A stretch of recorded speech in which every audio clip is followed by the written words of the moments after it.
Once the game was done, the team couldn't help but feel frustrated. There had been so much they'd been unable to do. Having to cut concepts and pull back on their more ambitious ideas due to technical limitations still bothered them. Within a week of Silent Hill's release, the PlayStation 2 was announced that March.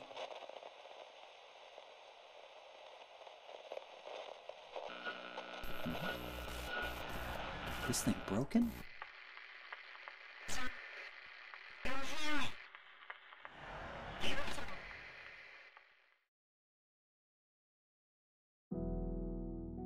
The world of Silent Hill was at a standstill.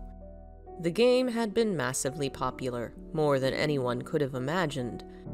It was the top of the sales charts in multiple countries, glowing reviews were being written for it in many publications, and a massive global fanbase was soon to rise.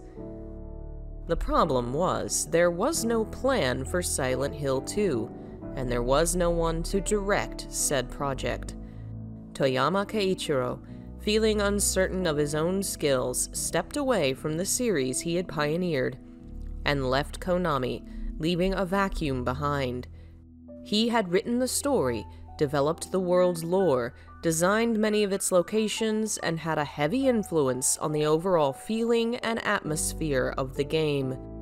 Taking up his mantle would be a heavy burden. Who was going to do it? At first, it seemed it would be Imamura Akihiro, a programmer who had been part of the original 4 members of the team. The Silent Hill 2 project began in much the same way the first had. The main team, which consisted of many returning members, had joint meetings and discussed ideas and plans for their game. These pre-production meetings began sometime in September of 1999, and 3 months later, full production likely began when Sato Takayoshi moved to the United States in December. Of the original central team, Oshima Naoto, Toyama Keiichiro, Sato Naoko, and Takahashi Isao would not return. Returning to the series would be Sato Takayoshi, Ito Masahiro, Tsuboyama Masashi, Owaku Hiroyuki, and Imamura. They'd proven themselves.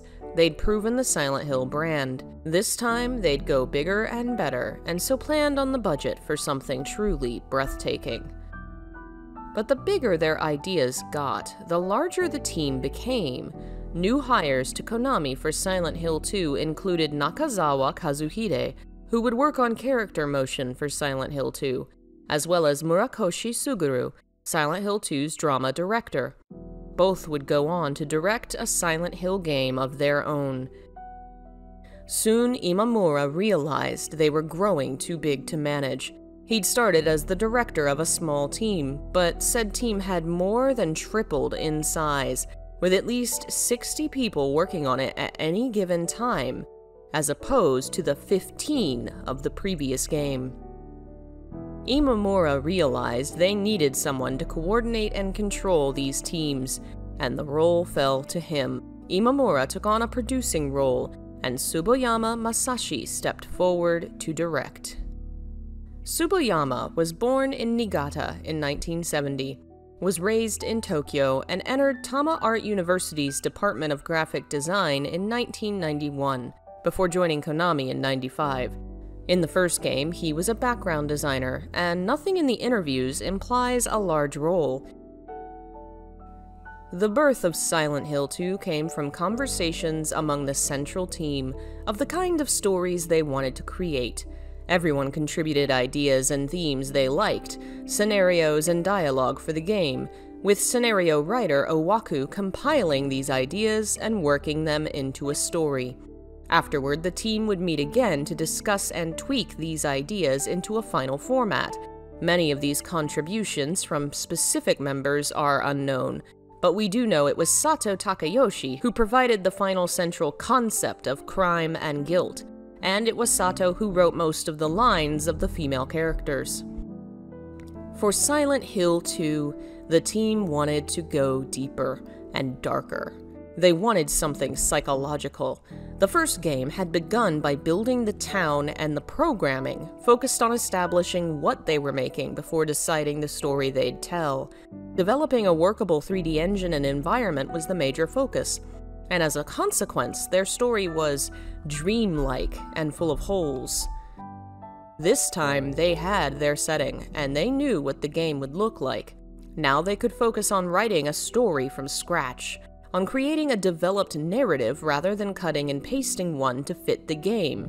Multiple interviews with Tsuboyama and Imamura focus on this idea, the desire to tell a story, a new story, a, quote, presentation of something completely different, focused on the emotions people feel to express a deep, profound story.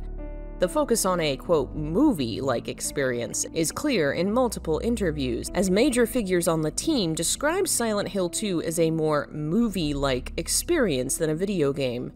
This would cause problems from time to time. Balancing the game elements against their more artistic movie inspirations was difficult. Camera angles that enhance the cinematic feeling might not be good for gameplay, and vice versa, and the team was constantly working on the balance between the two. This wasn't an easy process. Everyone had their own ideas about the game's scenario, and not everyone agreed. The main story changed at least twice over the course of development, and details of these lost versions of Silent Hill 2 are sparse. One version of the story drew heavily on the history and folk stories that have developed around Jack the Ripper, the serial killer who ravaged London in 1888. The names of multiple characters are pulled from that history. 2 of the Ripper victims were named Mary. James was originally a man with 2 personalities, one of which was named Joseph, the name of a man suspected of being the Ripper. Holdovers of this idea appear in the Brookhaven section of game, where notes discussing mentally ill patients use names like Joseph. Eventually, they would come to a consensus on what would be the cornerstone of their game, a Russian novel that explores the human psyche and the soul of a criminal, Dostoevsky's Crime and Punishment. First serialized in Russia throughout 1888, Crime and Punishment is a haunting narrative of one young man's attempt to escape poverty through murder. At first terrified of the act, he inevitably commits the crime and his life begins to unravel. A deeply psychological novel, Crime and Punishment explores what it means to be a criminal and the depths to which guilt and sorrow can drive people. After committing his crime, the protagonist's sorrows only increase, and nearly all of them are self-made. He can't escape his own guilt, and begins to suffer hallucinations, fevers, forgetfulness, bouts of fainting, and unhinged behavior.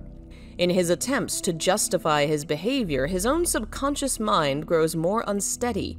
He dreams of blood and violence, suffers waking nightmares, and loses hours of time to fugue states. His guilt creates his own nightmare. Another character in the book murders his wife and is tormented by visions of her ghost. The man eventually kills himself to escape his suffering, while the protagonist admits his guilt and turns himself in, ending the story in prison. His guilty conscience is relieved by facing the truth of his crime and owning up to his mistakes. The suppression of memory, the overwhelming guilt and need to be judged, the desire to be redeemed, the themes of imprisonment and criminality, and of course murder, all find their roots in this haunting tale. The focus on madness and illness, how committing crimes can drive a person to enter into another world, are all incredibly similar to the themes and motifs of Silent Hill 2. The book wasn't the only inspiration, of course. Multiple works of fiction, especially film, would have heavy influence on the game. Ito Masahiro says that in terms of production, he remembers referring to Blue Velvet, Lost Highway, A Clockwork Orange, Full Metal Jacket, and to a lesser extent, the works of Alejandro Jodorowsky and the videos of Chris Cunningham. Lost Highway in particular seems to be very influential on the overall plot. It focuses on a man with amnesia and a dead wife, and a videotape that reveals the truth. If Silent Hill was always a game about a foggy, haunted town, Silent Hill 2 was always a game about a relationship. The first scene the team conceived of was the scene in the prison, in which Maria taunts James by mimicking Mary. It's the same scene that plays in the opening trailer of the finished game. It is this scene which sets the tone and mood for the entire experience. From the Jack the Ripper concept to the final Crime and Punishment storyline, the game is centered upon two people with multiple personas or aspects. Jack the Ripper was a man who had a murderous side, and one of his victims, Mary Kelly, was known for having a dark side and for struggling with alcoholism. One prominent Ripper identity theory is that he was Mary Kelly's romantic partner, who killed prostitutes to try and scare Mary off the street, as she was a sex worker herself.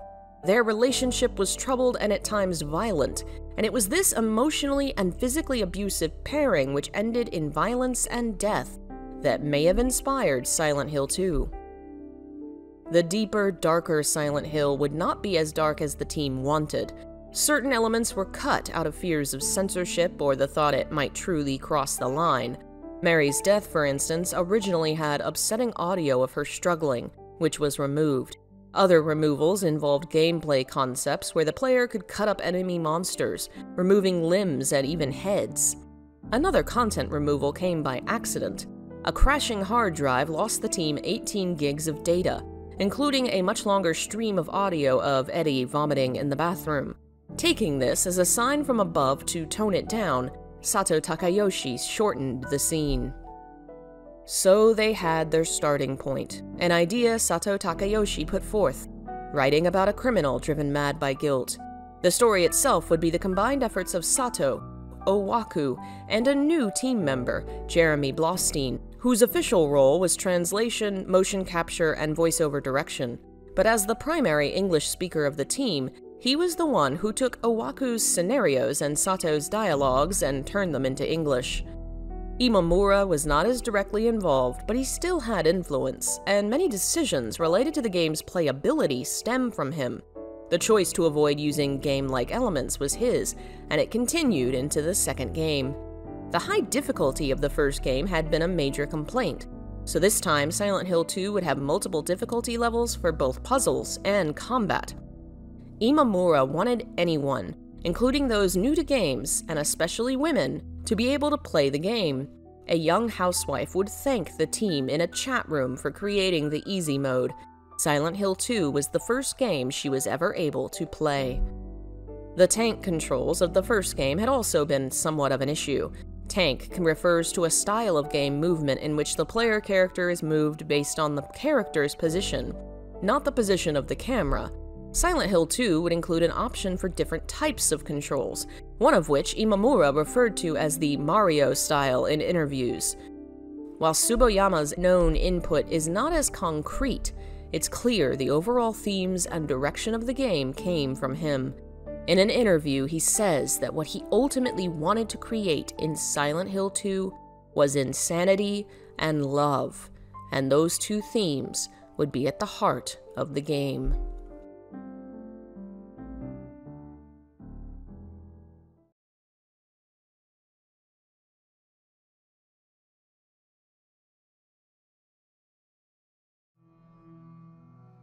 When the Sony PlayStation arrived on the scene in the 1990s, it was a game changer.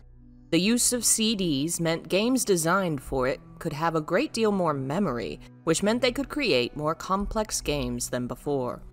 It came with its own toolset that allowed programmers to use PC programming languages rather than working with console-specific programs or hardware. It was revolutionary for its time. In March of 2001, Sony's second foray into the console market would arrive on the scene. But while the PlayStation 2 would go on to be a major success for the company, and one of the most popular consoles of all time, it would be a very different situation behind the scenes. Developing for the PlayStation 2 was hard, where the PlayStation was accepted as a marvel for developers who were excited to be able to go further than they ever had. The PlayStation 2 offered greater possibilities as well as greater frustrations. Its major competitors at the time were far simpler. The Dreamcast was a breeze, but unfortunately it would not last out the year. The Xbox, which would come later, was basically a PC in a box, but it didn't have the established player base or the many benefits of the PS2. The PS2 was backwards compatible. An entire library of games already existed for it the moment it was released. It could play DVDs and was about the price of a DVD player at the time, so a lot of non-gamers bought the device for its multiple uses. As time went on, many incredibly beloved game franchises would be on the PlayStation 2, and a passionate player base was formed. The games industry could hardly ignore the console, which meant they'd have to learn to work with it. Not being too technically inclined myself, I looked to developers to see how they explained the difficulties of the PS2. An article from the time quotes multiple Japanese game developers and discusses their difficulties with the console, including Silent Hill's own Kitao Gozo. If you focus on making full use of all the specs, it will be very expensive and time-consuming to produce a game, Kitao said. His theory to PS2's success was to focus on doing one thing very well, such as focusing on action and cutting corners on art or environment.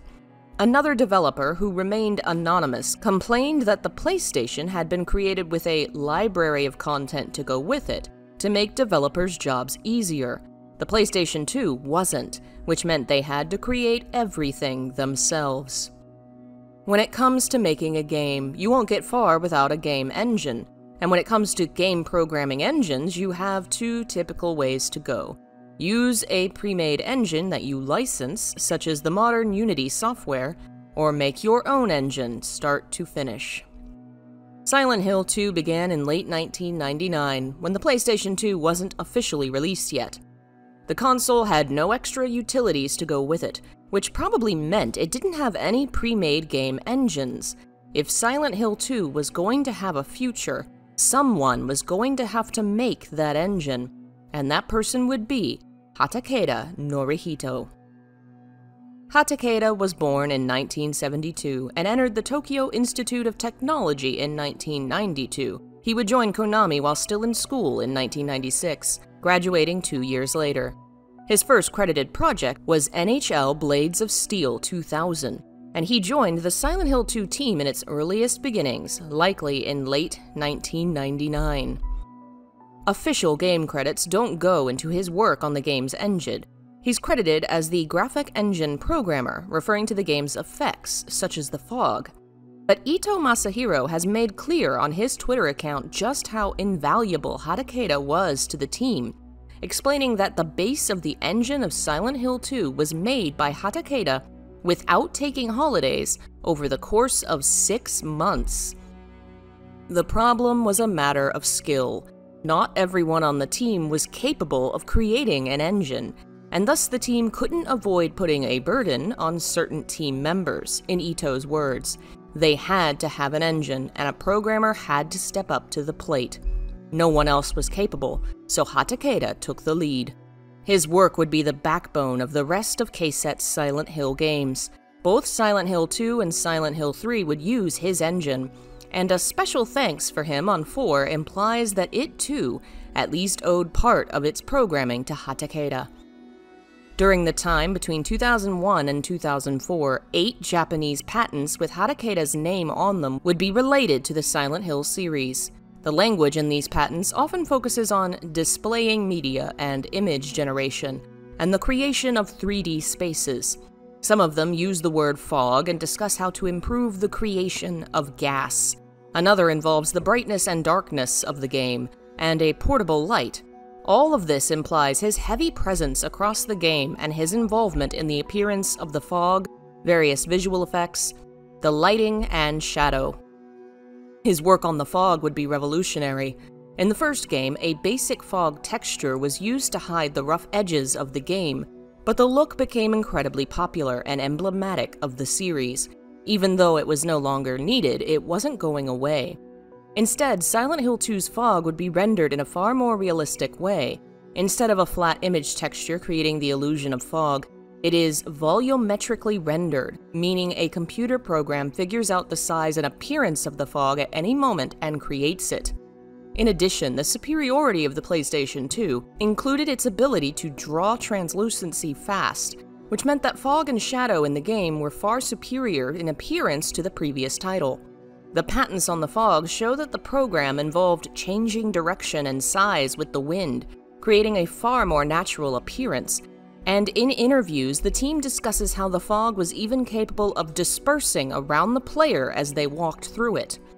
Of course, Takeda wasn't the only programmer. There were many others involved in the various systems of Silent Hill 2, with a total of 15 programmers, as opposed to the 6 of Silent Hill.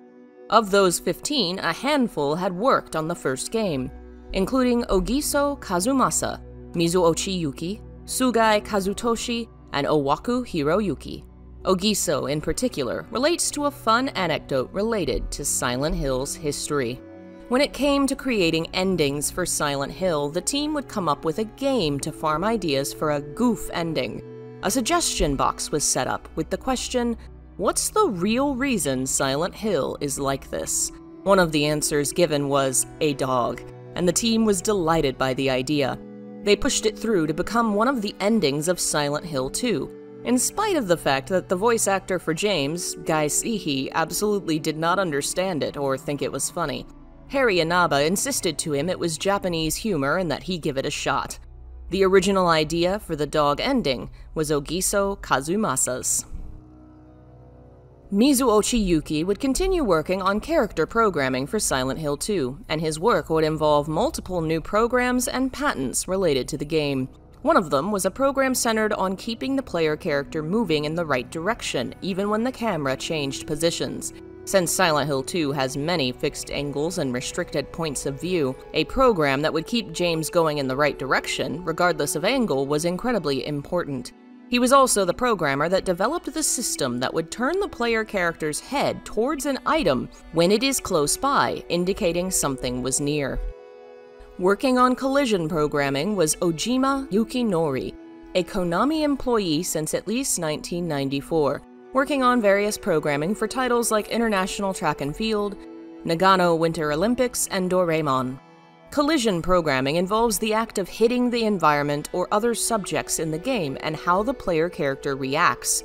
When James stumbles into a wall, his physical motions are controlled by the collision programming. The first Silent Hill suffered a bit of critique on its collision. Dedicating a single programmer to the role may have been in response to these critiques. Another new programmer was Fukushima Hayato, whose first game seems to have been Silent Hill 2. His Western credits are only on the Silent Hill series, working on the shadow programming alongside Takeda. 2 patents in Fukushima's name filed in March 2003 relate to the image processing device capable of suitably displaying an object arranged in a spatial area as a light volume.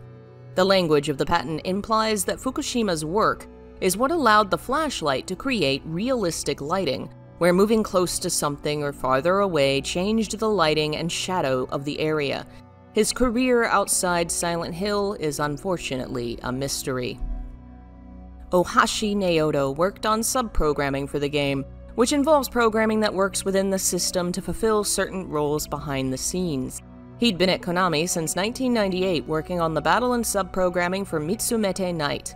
His work on Silent Hill 2 was likely more minimal, because he was working on a second game at the time, 2001's Shadow of Destiny, where his role as event programmer may have been more involved. Effect programming in Silent Hill 2 would fall to Hidehisa Harada, who started his Konami career programming on Suikoden 2. His unique contribution to the game would involve the loading screen. A patent with his name describes the creation of an effect involving footprint textures that fade and move. Silent Hill 2 was the first game in the series to be on the PlayStation 2, and the developers behind it were treading new ground. It was a learning experience and a trial for those who were attempting to understand a new system while developing all the tools they'd need to use it from scratch. Silent Hill 2 couldn't have existed without the hard work of these programmers who paved the way for the series on the PS2. More than any game in the series, fans of Silent Hill 2 have dug into the workings of the game to understand and uncover its code. Over the years, they've found plenty of secrets, including a mini-map and a Save Anywhere feature that was likely used during the game's development. Other discoveries include the ability to use the debug menu on the PC version of the game, revealing the game's collision and the area line draw, the layout that marks the edges of the map. Among these colored lines are red rectangles that act as the triggers for various events when you walk over them, from triggering sounds in the background to the appearance of monsters in the area. These lines also mark the positioning of the camera, and the menu can be used to move said camera in various directions.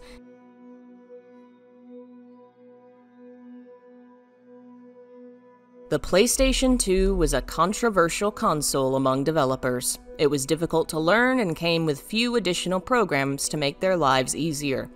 The one piece of technology that Sony did develop to work with their system was called the S-Force 3D Sound Library, a middleware program developed to enable 3D surround sound, and it was a feature that Silent Hill 2 would debut to the world, and is mentioned in many of the articles premiering the arrival of the program in April of 2001. Using 2-channel front speakers, the S-Force could emulate the experience of 3D sound in a game, making it seem as if the sound itself was moving with the events on the screen. In this way, a monster approaching James could sound as if it were coming from in front or behind him, and the sound of said creature would move as James moved. This was a revolutionary technology, and one that would go a long way towards making Silent Hill 2 stand out. In fact, it is still a technology in use among Sony's programs, though today it appears to primarily be used in modern television sets.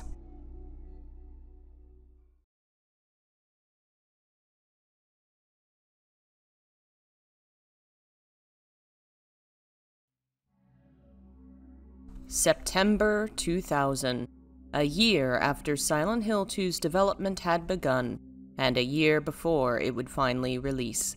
In London, game developers, journalists, and fans were gathering at the Grand Hall Convention Center in Olympia, looking forward to seeing announcements about games like Diablo and Metal Gear Solid. Unfortunately, those looking for Silent Hill would be disappointed. The game had been slated to debut at the event, but would end up being a no-show. The game would first appear in the public eye in Japan at the following Tokyo Game Show in March of 2001. It was a big year for games. The debut of the Game Boy Advance had occurred only a week before, and many big titles were being promoted, including Metal Gear Solid 2 and Final Fantasy X, which would dominate games coverage at the time. Konami's booth had more games than any other in the convention center, with 70 games total. Silent Hill 2 appears only briefly in Japanese coverage, as a mention beside other titles that appeared at the show. At E3 2001, the game would finally take center stage, when a press event led to multiple K-Set employees appearing to talk about Silent Hill. Kitao Gozo was first, giving a brief overview of the success of the first game before turning the mic over to Imamura, who immediately turned on the game and began to play it on stage. An early version of the Brookhaven level and a brief overview of the plot was revealed before Sato Takayoshi was given the chance to speak on the movie-like quality of their game. On the show floor, Konami's booth was overlooked by a large wall, on top of which were 2 mannequins dressed as the characters James and Laura from the game. The demo that was playable at E3 was very different compared to what would later come to be. In fact, a lot of Silent Hill 2 would change over time. Early screenshots released as part of the PR show a version of Old Neely Street that had a different layout than the final product. It's likely that Brookhaven Hospital was the first area of town the team worked on, or at least the first that was finished. A nearly complete version of the level appears in the earliest available demo from May 2001. A later demo from July would include the first sections of town and the apartment levels, up to the fight with Pyramid Head.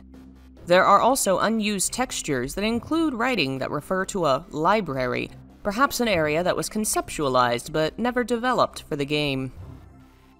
Multiple interviews mention having to tweak Silent Hill 2 for quite some time, probably because the team was still learning the PlayStation 2's limitations and how to work with them. There were a lot of things the team wanted to do in the first game that they simply couldn't, and it wasn't a lack of time, but a lack of capability. The PlayStation just couldn't handle the amount of detail they wanted to convey. The PS2, however, was another story. The Emotion engine was capable of an incredible amount of 3D rendering, where the first game was constantly hiding its map and rendering only small parts. Silent Hill 2 would be capable of loading a much larger stretch of the town at a time, where the first game's buildings and set pieces were often only half-built, hidden in the fog.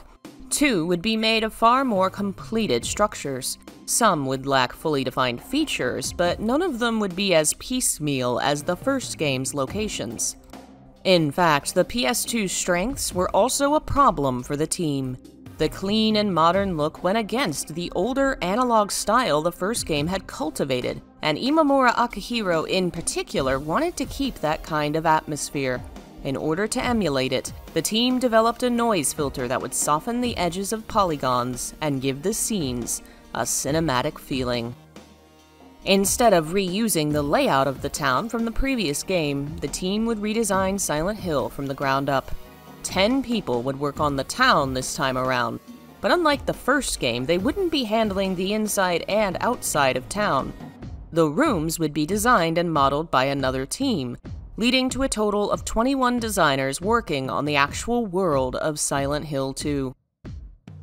Why would the team redesign the town? They already knew they wanted to focus on the story and had spent so much time developing the locale in the previous game. But for the first time, members of the team were able to see the United States more fully. Sato Takayoshi, Imamura Akihiro, and Tsuboyama Masashi are all confirmed as having visited the US at least once, and Sato lived in California at the time. In fact, 4 members of Silent Hill 2's team were living in America, all of them part of Sato Works. They weren't isolated from Japan, however. Sato discusses how they kept contact regularly, and at least once the team from Japan visited those living in the US to tour a real American town. It was difficult at first, as nothing the team saw struck them as suitable. The person living in the US who was leading them around had to run to his apartment, and the team followed, and found it was exactly what they were looking for.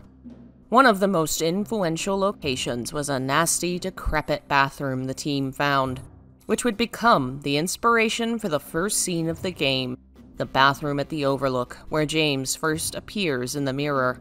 This is the first location the design team created. Another Californian locale that would inspire the town is San Bruno, which was close to Redwood City, the location of the American Konami offices at the time. It wasn't more than a half-hour away, and comparing early images of the town and the streets of San Bruno makes it quite obvious. Another Californian location to have a small appearance is Lake Tahoe. A map of the area was used as a placeholder texture on one of the walls of the Historical Society. The goal was to create an authentic American small-town feeling, and part of that involved the usage of long spaces of emptiness.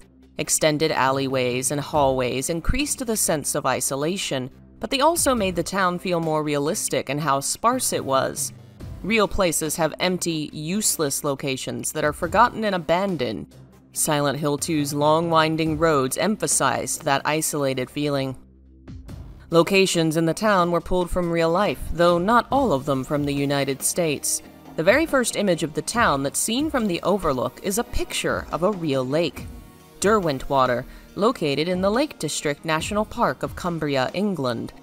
The church in the Rebirth ending of the game is also taken from a photo of the San Pedro Church in Avila, Spain.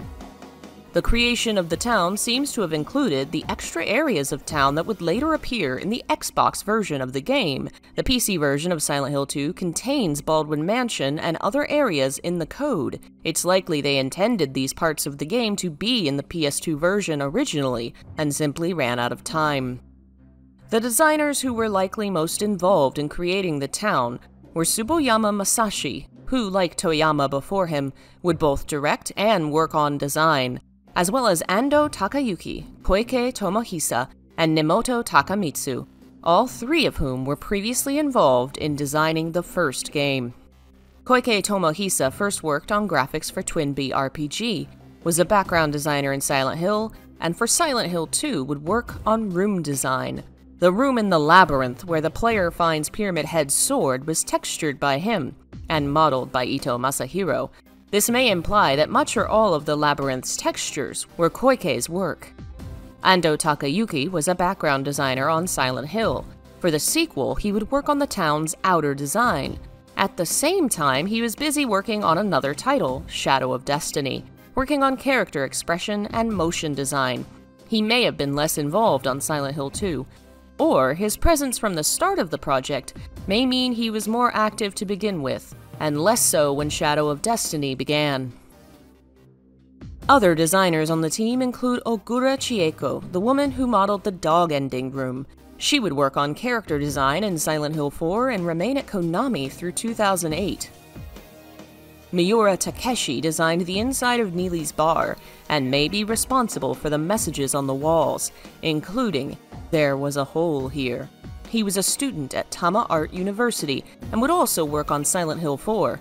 Interestingly, he's since left the games industry and seems to be employed at the Wild Bird Society of Japan, focusing on protecting avian wildlife. Many of the background designers are nearly anonymous. Though I was unable to dig up much about many of these people, they all had a hand in building one of the most popular games of all time.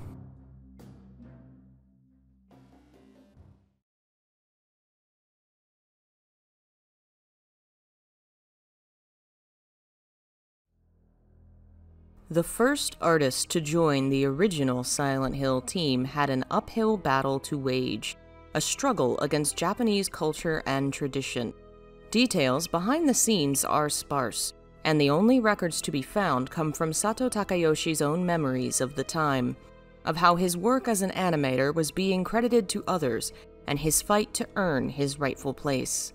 The problem was twofold: that CG was a new technology that older generations had no experience with, and Japanese hierarchical culture which respects hierarchy and seniority. For Sato, this was a catch-22. He was young and new to the company, but he was the only one capable of doing the work he was doing, and he was teaching many of his older co-workers how to do things he'd painstakingly taught himself over a hellish 5-month period in which he practically lived in the office. For Silent Hill, he fought to be placed on the team, threatening to keep his expertise to himself. His plan worked, but the consequence was doing all the work alone. If he refused to follow hierarchical traditions which would have older employees receiving primary credit, then he would be completely on his own. Sato agreed to the arrangement, leading to a long period of time in which Sato continued a hellish working environment. For 2.5 years, he was working back-breaking hours, sleeping under his desk, and animating every single CGI scene in Silent Hill, doing all the facial animations by hand, a process which took at least 2,000 man-hours. Combined with his early work on the project Sexy Parodius, it would be nearly 3 years of unimaginably long hours and incredibly high levels of pressure. But when Silent Hill ended, that was all behind him. Sato received the Personal CEO Award from Konami's president for his work on the game, as well as a Japanese Cultural Ministry Award, given to those who have made outstanding cultural contributions. He would also win an Excellence Award at the Japan Media Arts Festival in 1998, and his work was selected for screening at the 1999 SIGGRAPH Convention's Electronic Theater. What had begun as an upstart youngster stepping over social boundaries ended with great success and reward for his work. The first game was advertised in part on the beauty and skill of Sato's art, with posters and signs in stores mentioning the award-winning CGI. Sato had done it. He'd proven himself and earned the support of his superiors. For Silent Hill 2, he would have more control and more freedom than he'd had before, and a budget almost twice the size of his previous project. Of the original 4 members of the Silent Hill team, only Sato and Imamura returned for Silent Hill 2, and of those 2, Imamura states in interviews how he felt isolated and removed from the Silent Hill 2 project due to his role as producer. He wasn't as hands-on as he'd been for the first project, having to look at the big picture rather than the details. This means Sato Takayoshi was undoubtedly the original team member with the most influence on Silent Hill 2, and it's clear even without this evidence. His artistic style and worldview are incredibly obvious in the building blocks of the game. A student of philosophy and culture, he draws influence from more than just the world of art and film. Silent Hill 2 would have, for the first time, overt religious references, biblical quotes, references to Adam and Eve, a Jewish protective amulet, and other references to Jewish and Christian tradition are spread throughout. Aztec traditions and their gods also appear. And the history of the town itself seems heavily influenced by the history of Aztec culture. Sato's Silent Hill would be a town built upon water, where the sacrifices of people for the gods was common practice. For Sato, a major part of his hopes for the second game was to fill in the holes in Silent Hill. They hadn't explained much in the first game, and there was little detail to the how and why of the story. Sato wanted to fill in some of these details while leaving the aura of mystery, and so developed more of the town's history and local events. The inclusion of the Blood Swamp and the history of executions came from his influence. In the first title, Sato created all the CGI on his own.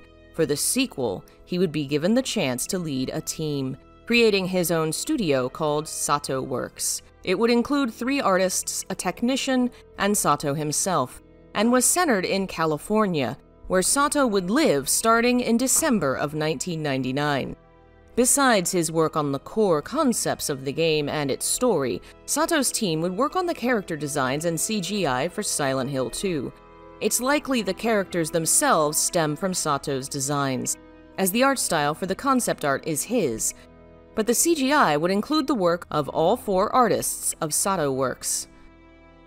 One of the weaknesses of the original game, Sato felt, was its lack of realism, particularly in relation to the characters. He didn't feel as if he had the skill to properly draw Americans, and wanted to move to the States in order to better study and practice the skill.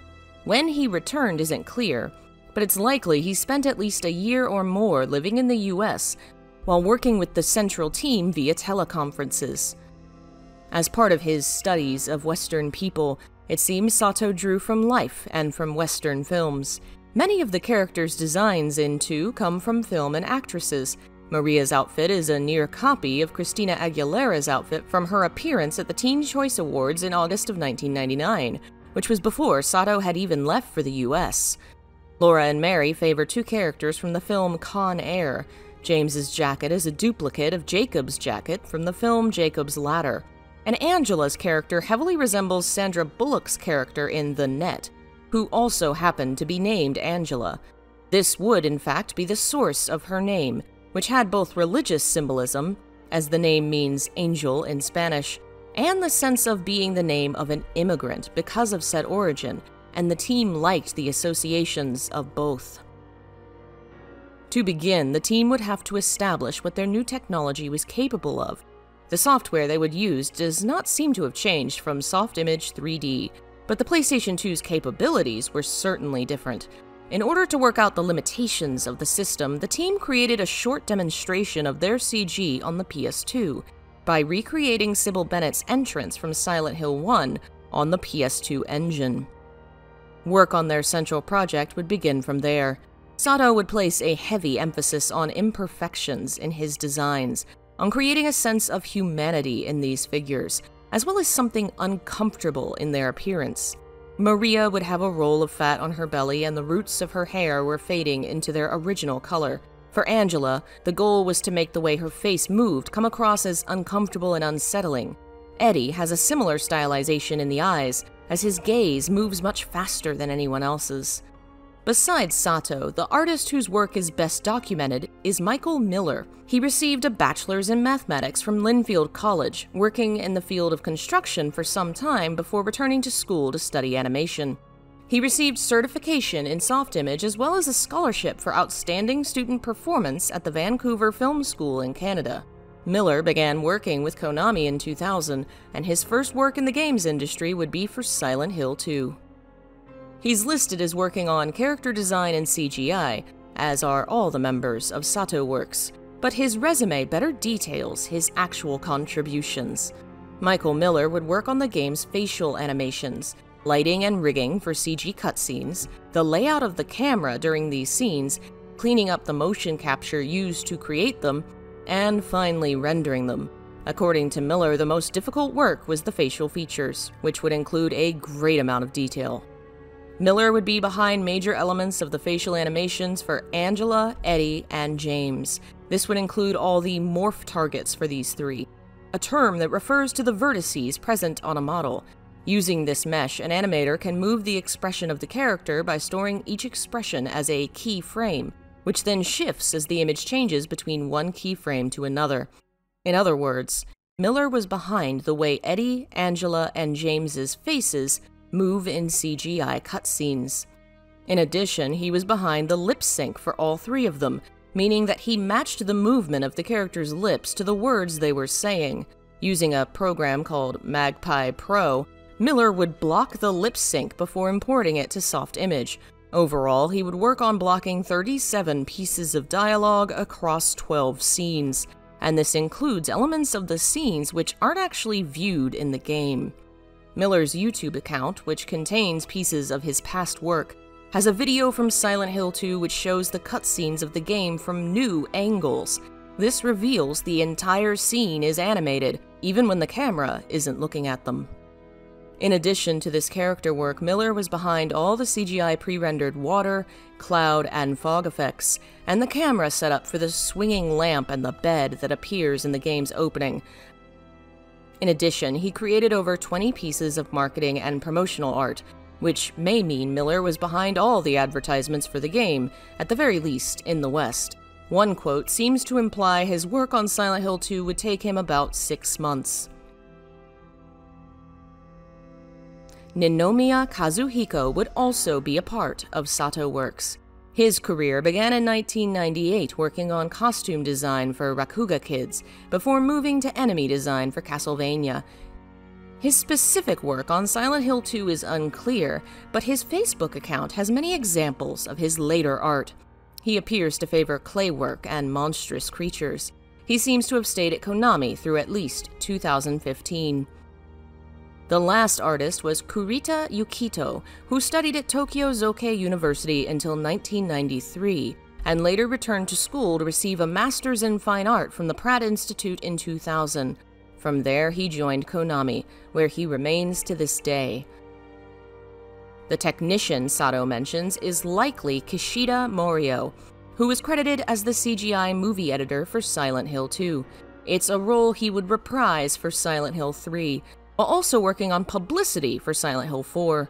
He'd also work on minor elements of other games around that time, including video editing and dev support for DDR Max 2 and marketing for Contra Shattered Soldier.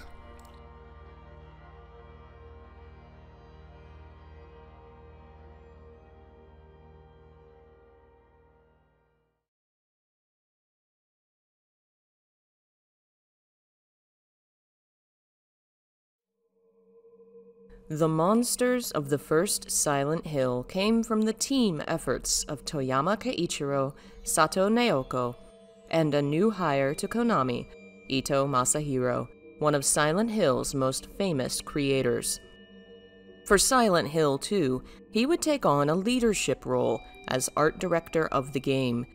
At least 28 employees worked beneath him in the design and modeling departments, while others may have been involved in peripheral roles. But when it came to monster design, only one person would be involved, and that was Ito.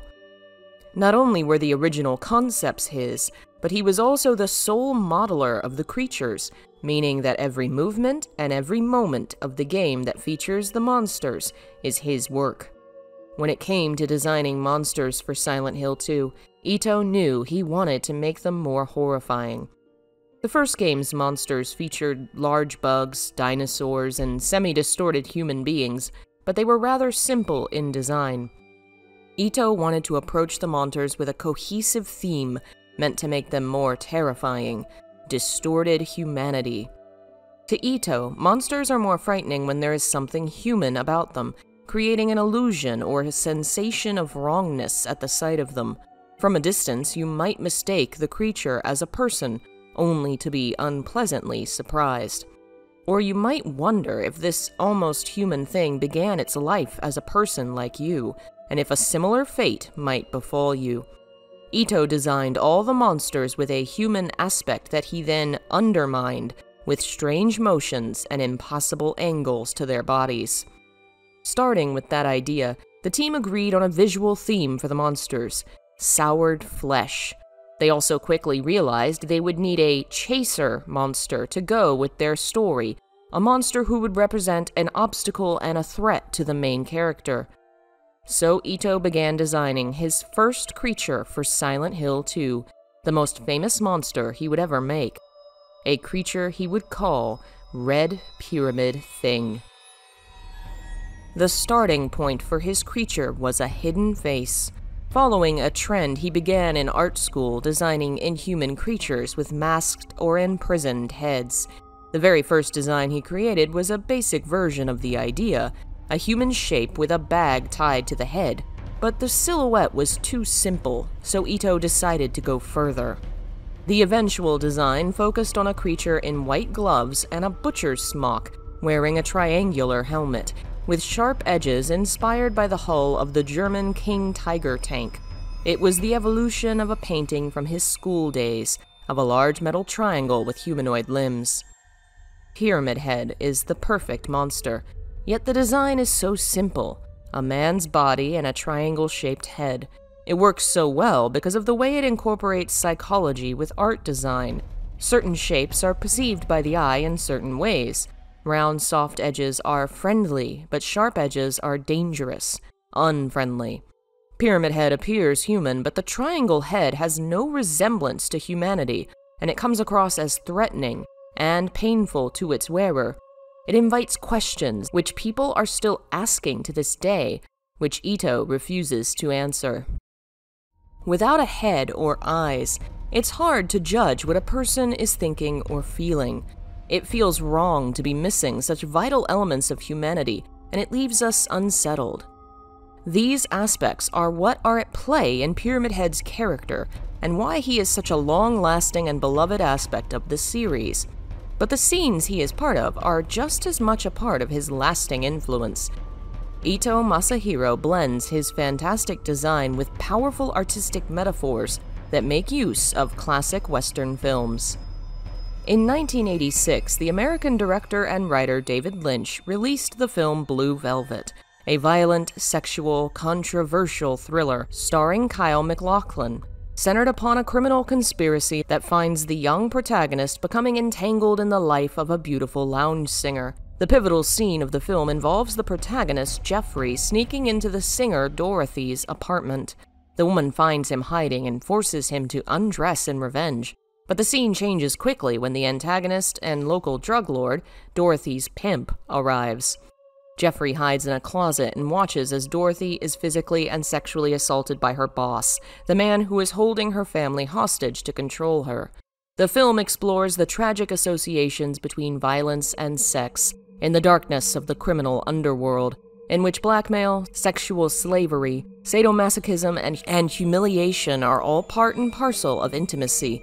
The unhealthy relationship between the two and their helplessness at the hands of the gangsters they're controlled by is a means by which to depict how sex itself can be a violent act and a means of control, how sorrow and grief can lead the abused to desire the very person that's hurting them. It is a twisted, uncomfortable film, and the scene in Silent Hill 2 is almost a moment-by-moment replay of the scene in the closet from early in the film.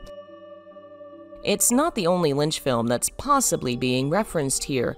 A less obvious reference may be to another of his more controversial, violent, and sexual films, Fire Walk With Me, a film prequel to his television series Twin Peaks, a surreal mystery focused upon the murder of a young girl named Laura Palmer. The film is set before Laura's death, depicting her final days and what led to her demise. The girl suffers physical and psychological torment at the hands of an otherworldly spirit. She suffers sexual and physical assault at the hands of many, including her own father, before her eventual death. A central part of the film is a gift Laura receives of a framed photo of an open doorway. She visits the picture in her dreams, traveling through door after door. The more surreal, otherworldly aspects of the story come into play as she travels into another world, and eventually finds herself in the Black Lodge after her death. It is incredibly strange and filled with complex meaning, which fans are still discussing to this day, but the picture is undoubtedly tied to Laura's suffering and her eventual death. In the picture, a room is visible with ornate, flowery wallpaper, and when it's compared with the wallpaper from the apartment room where James sees a corpse in front of a TV, it is incredibly similar. Blue Velvet and Fire Walk With Me both depict young women trapped in desperate circumstances, abused by men who have power over them. Standing in the closet, James takes on the role of McLaughlin in Blue Velvet, the well-intentioned voyeur who is unable to resist becoming part of Dorothy's twisted, violent sexual life. In the West, Pyramid Head's behavior has long been described as assault, something Ito does not agree with. He admits to having had sexual imagery in mind for the scene, but depicting Pyramid Head as a representation of James's sexual repression was never his intention. In fact, it seems to have been a major concern behind the scenes to avoid the implications of assault. An animation of Pyramid Head picking up a nurse and walking away with her was removed because it was feared it would imply assault. The forbidden poster of Silent Hill 2 was similarly removed from public stores for the same reason. In Fire Walk With Me, the concept of the Black Lodge is another reality which embodies all that is evil within the world. Each person has a doppelganger, a dark self that exists within the lodge and must be faced and overcome to escape this other world. Silent Hill has its own other world, and James is in a Black Lodge of his own, trying to overcome his double. The sword Pyramid Head uses connects the two of them. Pyramid Head's sword is designed to resemble one piece of a broken pair of scissors. The other piece is the sword James can find and wield in the labyrinth, implying the two of them are pieces of a singular whole. Pyramid Head embodies his dark side. That is why it later chases him, leading him towards the truth, and why it destroys itself in the end. Ito Masahiro even describes Pyramid Head as the angel on James's shoulder, and the other monsters as his devils. The incredibly potent scene in the apartments references a third film, one that Ito is well known for being a fan of, Jacob's Ladder. During the scene in which Pyramid Head approaches the closet, you can see a long tongue appearing from beneath a bend in the helmet. The impossibility of metal bending so easily, and the incredibly long tongue, was meant to hint that this was all a delusion, something only James could see, much like the film Jacob's Ladder, a film about a man in the throes of death, hallucinating nightmarish things as he goes about his life. The film discusses how the mind can invent terrible things to try and avoid painful realities, and Pyramid Head is a similar type of delusion in Silent Hill 2. In a tweet, Ito comments that without the film, the game would not exist as it is now, and that the idea of James being chased by a devil who was tearing his life away informed the character's creation. Early versions of the story imagined Pyramid Head as a creature who appeared in James's dreams, and there were going to be multiple versions of the creature appearing throughout the game. In fact, many details of Pyramid Head had to be cut as development went forward. They originally wanted to have unscripted, sudden appearances of the creature, creating the fear it might appear at any time. Early footage of the game shows Pyramid Head appearing in locations he never comes to in the final version. There were also interactions with the monster's helmet during cinematics that had to be cut. The valves on its head were originally meant for use in a specific scene, possibly a boss fight that never came to be. There were other hints at the delusion that didn't work out as intended. Originally, seeing the painting of Pyramid Head with a spear at the museum would change the monster's weapon to a spear, indicating that James could influence the creature's appearance. Unfortunately, the hallway in the hospital basement turned out to be too narrow for his sword, which meant the spear had to appear earlier than intended. It would take a total of 5 weeks to finish work on Pyramid Head, a week to design the concept, 2 to finish modeling, texturing, and rigging the creature, another 2 to finish keyframe animations, all of which was likely done in early 2001. Animating for the game would take the longest time. The scene of Pyramid Head assaulting the mannequins took a whole day to keyframe by itself. The characters' movements would be captured via mocap, but they didn't have the budget to mocap the monsters as well, which meant Ito had to do all the animations by hand. Every monstrous movement was Ito's work. He would also animate Mira from the dog ending. Pyramid Head was the first design he began, but not the last. Ito would design all the creatures that would relate to James and his journey through Silent Hill. In total, there would be 9 of them, one for each of the red squares that appear near the end of the game. Fleshlip, a box-shaped monster in a cage with a grotesque mouth, represented the mouth to abuse him, referring to James and Mary's relationship late in her life. Early sketches were similar in design to the final monster, though instead of a large mouth, there were strange protuberances across its skin. The cages themselves were inspired by a Japanese artist, Noguchi Isamu, whose death-lynched figure features a statue in a similar cage, as well as Joel Peter Whitkin's Man with No Legs, a photograph which appears in the film Jacob's Ladder. The lying figure design came to Ito while watching a co-worker walk down the hall wearing a hoodie, with his hands in his pockets, resembling an armless creature. He also took influence from the motions of drunk people and young children, unsteady and stumbling. The earliest sketches involved designs heavily focused on legs, with sculpted muscles and high heels built into their feet, and a long tongue lolling out of a mouth on a featureless face. Later concepts pulled on BDSM inspirations with tall red high heel boots and fabric that covered the whole head and torso, but neither of these would get past the early concept phase. Early rendered versions of the monster used the arms fused to the torso, but included distorted mouths on a swollen face. Their posture in the beta image implies more hunched movement, while the final figure lurches with its shoulders thrown back. The poison the creature spews calls to mind Mary's verbal abuses.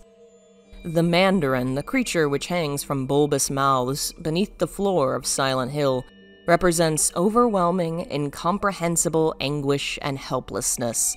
The ends of their arms have distorted mouths that cling to the grated floors, and black tongues that can attack James. In the Japanese novelization, they're described as originating from a desire to escape. The monster's Japanese name refers to a political figure, and Mandarin, a word meaning bureaucrat or public official, is a close approximation of the meaning. The abstract daddy, the distorted shape of 2 figures on a bed-like object, is actually a monster of James, according to Ito. Angela sees the creature too, and in her story it represents her father's abuse, but the version we see is inspired by James's issues rather than hers.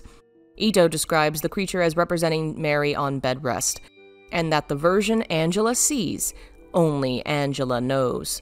The creature may have originally only been meant to appear in the first scene. When asked why it appears in the hotel as well, Ito says, "Because it's the game." The mannequins were apparently creatures inspired by monsters from Japanese folklore, though Ito doesn't specify what. He might be referring to the Ashinaga Tenaga, or literally long legs, long arms, a pair of yokai in Japanese folklore with extremely long, distorted limbs. Silent Hill 2 would have its own variations of the nurse monster, but they had little in common with Sato's nurses.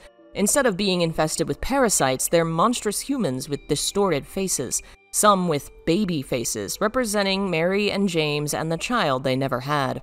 Some had spikes and metal going into their faces, a variation Ito apparently created late in production. Other nurse creatures have a red square on their mouth, which Ito says relates to the 9 red squares. The vibrating head motions, also programmed by Ito, were meant to represent Mary struggling. Apparently, the nurses and Mary are about the same height, according to Ito, implying a deep connection between the two. Originally, these creatures would have bulbous faces with thin skin like a condom that would pop like a balloon when shot, but it just wasn't feasible. In addition, their primary weapon would be an IV stand with a bag of blood, which may not have been feasible either. The steel pipe and gun became the nurses' mainstays, with the pipe as a reference to Silent Hill 1's Harry Mason. The inspirations for them came from The Exorcist III, Jacob's Ladder, and BDSM fashion. The final monster is Maria herself, who becomes the final boss in many of the game's endings. She hangs upside down inside a metal box-like frame, similar to the Fleshlips with dirty, soured flesh. Her outfit takes inspiration from a nun's uniform, particularly around the head. According to Ito, the Creeper is not included among his 9 red square monsters, and was instead designed as a reference to the first game. The final monster of the 9 is likely the Prisoner, the invisible monster that appears inside Toluca Prison. The original concept for Pyramid Head wasn't popular with the team and the higher-ups behind Silent Hill 2. Ito Masahiro had to fight for the monster's inclusion, because it was seen as too different and avant-garde to appeal to Japanese audiences. The reaction to Silent Hill 2 in Japan was incredibly negative to begin with, and there was a time in which Pyramid Head's design was attacked online. But it wasn't too long before he became a fan favorite, often referred to as Sankaku-san, or Mr. Triangle, or referenced with a triangle-shaped emoji. In fact, Japanese fans came to love him so much they wanted him back. Western fans eventually saw him as essential to James and Silent Hill 2, an interpretation that Ito agrees with. While he draws many helmeted creatures, including variations of Pyramid Head and a white one called the White Hunter, he seems to feel that there is a unique creature that belongs to James. One of his tweets clarifies his artworks as depicting a different creature. That's just Pyramid Head, not Red Pyramid Thing. When Silent Hill Origins was released, it came out in the West first, and Japanese chat rooms relied upon fans who bought and played the English version to give them details about the game. There were a lot of questions about whether Pyramid Head was in the title. In fact, Japanese fans wanted him back in everything. It seems this may be the origin of Konami's desire to include him in more media. Ito himself admits in a tweet that a new Silent Hill would likely not be approved by Konami Corporate without the creature, because he was considered essential to the game's success. In a more recent tweet, Ito publicly lamented creating fucking Pyramid Head, which became a popular talking point in games media and shocking to many of his fans. But considering fan culture, it's obvious why, at times, irritation at the creature might overwhelm Ito's admiration. It's clear he still loves the monster. He still draws him often, and sometimes doodles cute cartoons of him and takes pictures of his figure. But like a double-edged sword, Pyramid Head has also become the albatross around his neck, defining his career and becoming the only thing many fans ever tried to talk to him about. It's a sad side effect of fan culture and fame on the internet, to have all his creativity and history wrapped up in one creation from 20 years ago. His art and designs are incredibly creative, haunting, and unforgettable, and hopefully we'll see them in another game soon to come.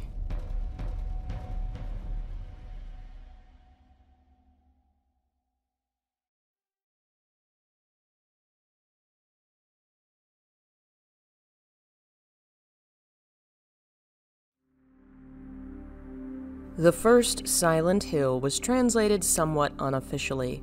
Toyama Keiichiro wrote the scenario, while Inaba Heri Haruhiko translated the script and directed the voice actors, and an outside company called the Latina International Corporation was given official credit for the script translation. While translation for global markets had become a greater concern in recent years, it was still not a major priority at the end of the 1990s. Instead of hiring translators, an employee who already worked for Konami would find his way onto the Silent Hill 2 team, Jeremy Blostein. He'd worked on various translation projects for a few years by then, but would find himself in a unique position on Silent Hill 2. Instead of working alone on the translation, he was brought into the inner fold and became a major part of the game's development. Jeremy Blostein was born in 1966 in Long Island, New York. As one of 5 children, at least 3 of whom would one day work in video games and Japanese media, he grew up playing video games from a young age, and as a young man became involved in the industry. He got his start working for Jaleco in Chicago in 1990 as an associate producer. It was a short-lived position, however. After only 3 months, he was fired for insubordination for having argued with his boss. It would be another 3 years before he worked in the games industry. In the early 90s, he moved to Japan and spent a year teaching English, but he hadn't let go of his desire to work in games. His twin brother was working at Konami in Chicago at the time and helped arrange an interview for him in Tokyo. He got the job and was hired to the International Business Department in 1993. His job consisted of coordinating with international branches on the global releases of games, and as the only native English speaker, he was often part of writing the English text for games like Sparkster and Snatcher. Snatcher released in Japan in 1988, but wouldn't go west until '95. Blaustein spent 2 to 3 months working as a reviewer and editor of the game's script, while the translation was done by someone else. Still, he wasn't as involved in the making of games as he wanted to be. He'd also recently started a family and wanted to return home to the US to spend more time with his daughter. To achieve both, he made the decision to go freelance as a translator. It wasn't an easy start. For the first few years, work was hard to get, and he wound up translating more technical works like patents and legal and medical documents. Another of his early projects was Contra Hardcore, which he credits as his first translation and voiceover direction job. From there, he would have his hands in translating some of the most famous and popular games of the era, working on titles like Metal Gear Solid, Dragon Quest, Suikoden, Castlevania, and later series like Valkyrie Profile and Shadow Hearts. Translation at the time was far from what it is today. There was no internet, no Google to search for terms or references. Blaustein had to buy kanji dictionaries and reference texts on topics he needed, depending on the project. Military novels for Metal Gear, Japanese culture and myths for games like Dragon Quest. He was often the only translator, working on huge projects that today would be handled by a team. The first Metal Gear Solid would take 6 months to translate, and would find Blaustein overseeing the voice direction without an official credit.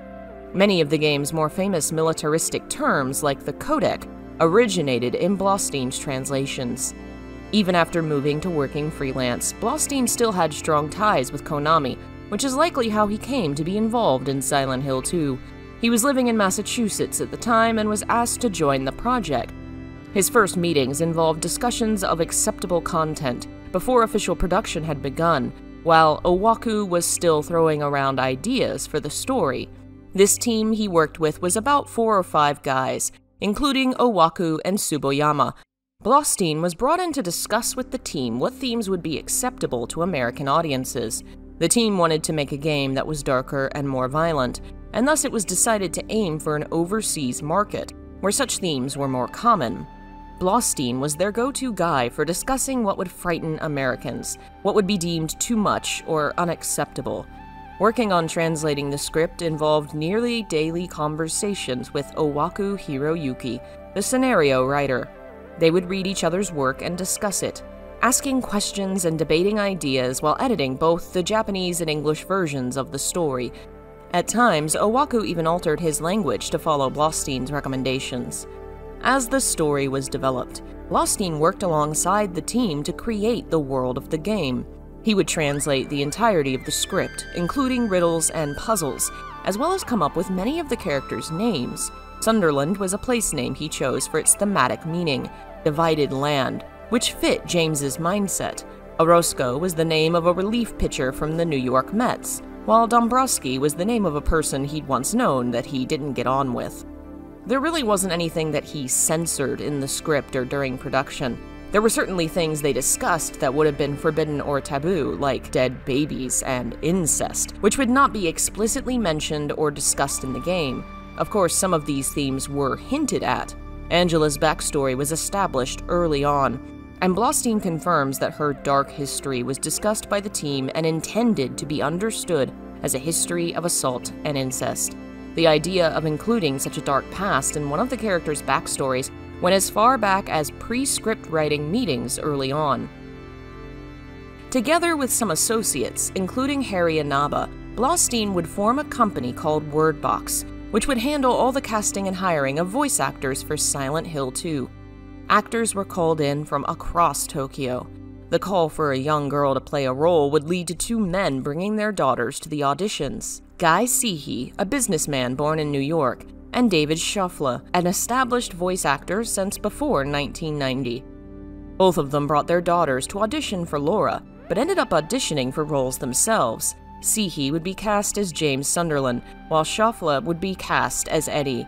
The young girl chosen to play Laura would be Jacqueline Breckenridge. She was around 10 or 11 at the time, living in Japan with her family and participating in voice work and acting on TV. She remembers introducing herself and being approached by Blaustein, who asked her to jump on his back and scream, "I hate you." She read some more lines, and that was that. The role of Laura was hers. It was a lot of fun in her words, and the darker elements of the story were kept from her. She would be given exact directions of what actions to do, but not always why she was doing them. She had no idea she was locking James inside a room with a monster during the scene in Brookhaven. She was just told to lock someone in a closet and run away laughing. It would often cover up what she was doing with innocent or G-rated explanations that weren't exactly right. She remembers being shocked at the idea she was supposed to call someone a gutless fatso, and was afraid her mother would find out. David Shoffler was a dramatic person from a young age. He performed in school plays, volunteered at the local theater and TV stations. Moving to Japan, he began doing radio for the NHK around 1990. He started dubbing over movies and animations, and did a handful of video game roles. None would take off like Silent Hill 2.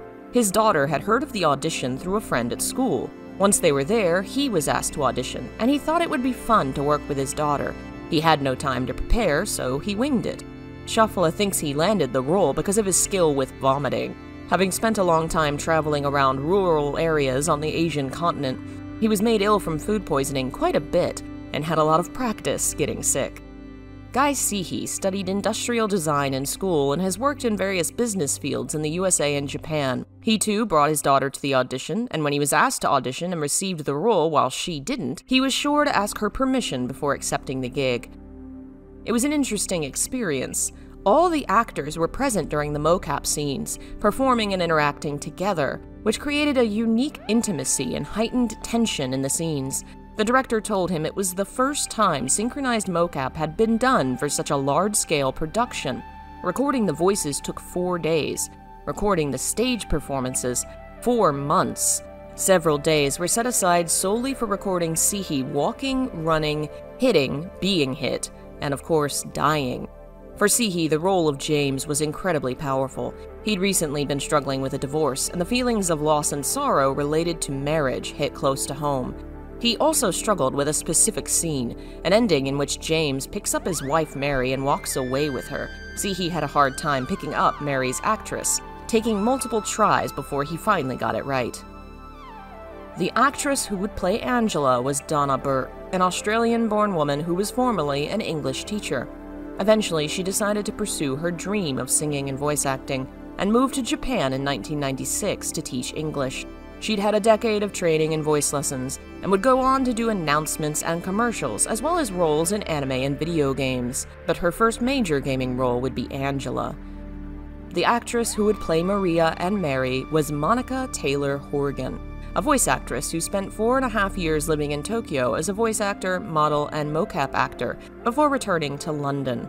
She found Maria to be the easier character to play, calling her a vamp that's a lot of fun. Mary was harder because of her fragility, yet Horgan managed to capture the letter-reading scene from the end of the game in a single take. The entire cast and crew were silent during the powerful scene, with many of them misty-eyed.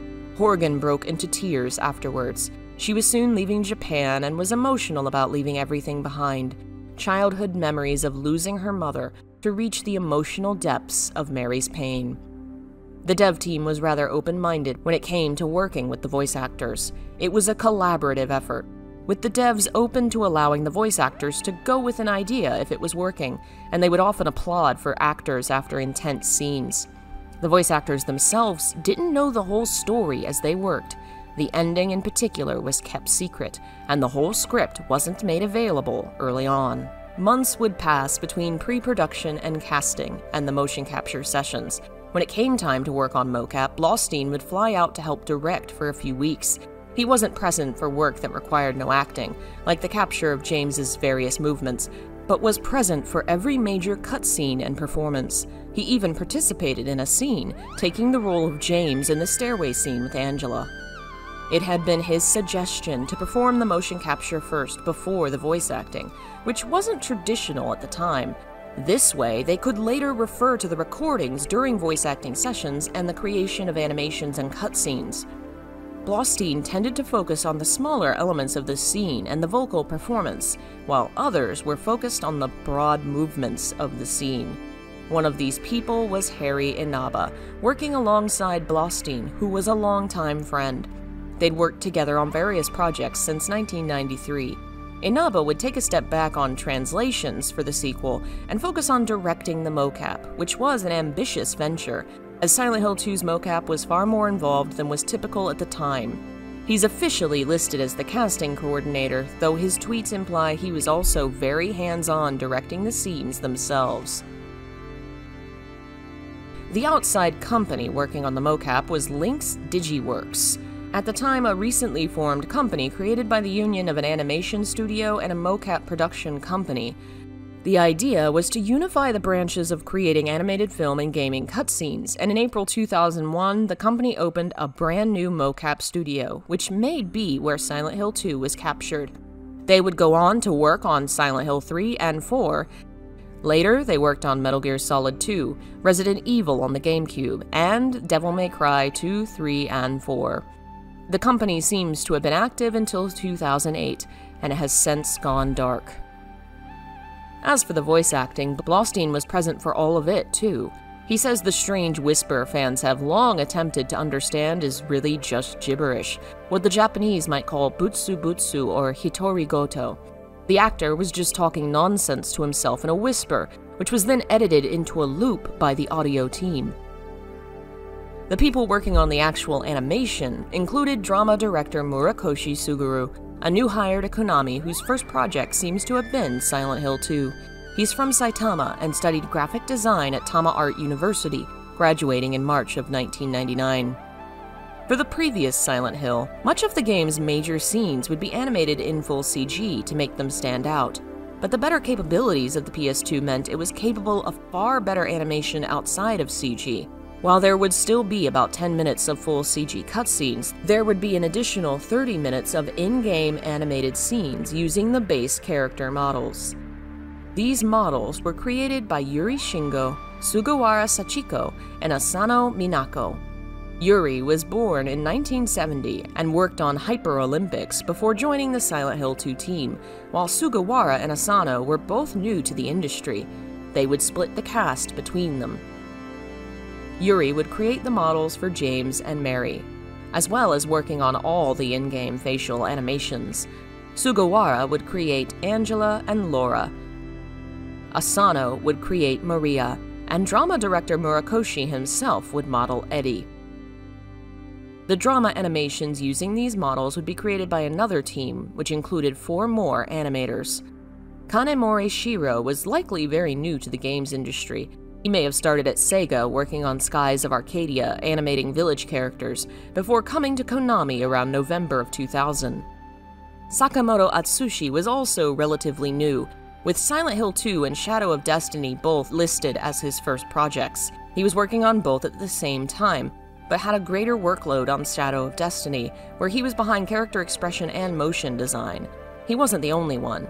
Matsumura Rei had the exact same job split, also working on Shadow of Destiny's characters and motions, while Tanaka Atsuya would only work on motion for Shadow of Destiny. They comprised the drama animation team for Silent Hill 2.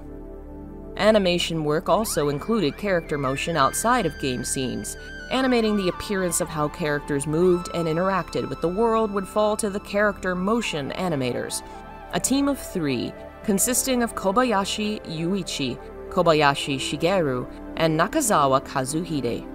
Kobayashi Yuichi, listed first among the 3, seems to have had the longest Konami career at the time, starting in 1994 with graphic design on Snatcher. His Konami credits continue until around 2010. Kobayashi Shigeru worked on International Track and Field in '96, Nagano Winter Olympics in '97, and International Track and Field 2000 in '99 as the main designer. His credits end in 2003 with Castlevania Lament of Innocence. The last of the 3 would be far more influential further down the line. Nakazawa Kazuhide would later become director of Silent Hill 3. His career at Konami started around '98 with Kensei's Sacred Fist, designing the character model for Yugo. His name appears on a Konami patent at the time relating to moving image generation via character skeletons. Alongside his Silent Hill 2 work, he would also act as a character designer for Shadow of Destiny. He seems to have worked in close concert with Mizuochi Yuki, the programmer behind the character programming which would bring the character animator's works to life. 2 patents filed in September of 2002 have Mizuochi and Nakazawa's names on them and relate to character motion. One is a game device for executing a game process relating to a game character holding an attack means. It seems to be a system aimed at allowing the player to better control their aim during an attack. The other, also related to player attacks, is for easily inputting the movement direction and the attack direction of a game character.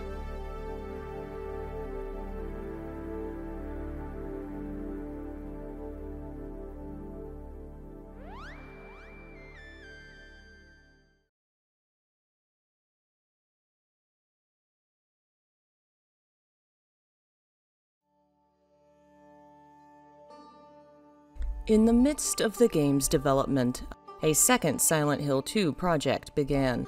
In public, it wasn't known as that, however.